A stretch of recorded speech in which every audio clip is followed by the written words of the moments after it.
عارف ليه في ناس حياتها اتغيرت تماما في 2026 وناس تانية لسه واقفة في طابور مستني الظروف تتحسن؟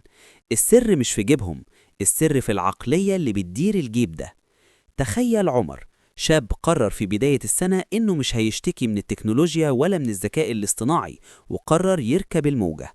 عمر بطل يضيع وقته في الفرجة على نجاحات غيره، وبدأ يبني نسخته الغنية بالتعلم المستمر، وبقى بيشوف الفرص في عز الأزمات.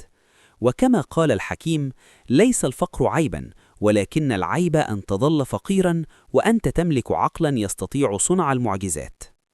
وعشان تكون زي عمر وتبدأ رحلتك للثراء الحقيقي، اشترك في القناة دلوقتي عشان يوصلك كل جديد في عالم المال والأعمال.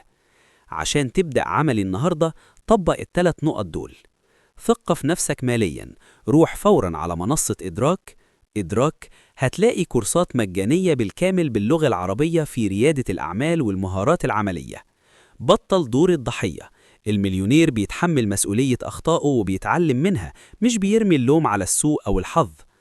استثمر في مهارات المستقبل، اتعلم ازاي تطوع الذكاء الاصطناعي لمصلحتك بدل ما تخاف انه ياخد مكانك. العقلية هي اللي بتحدد انت ترسف الماكينة ولا صاحب الماكينة. السؤال دلوقتي ليكم: هل جربتوا تاخدوا كورس على منصات زي إدراك قبل كده؟ وهل النصيحة دي شجعتكم تبدأوا؟ شاركونا تجربتكم في الكومنتات.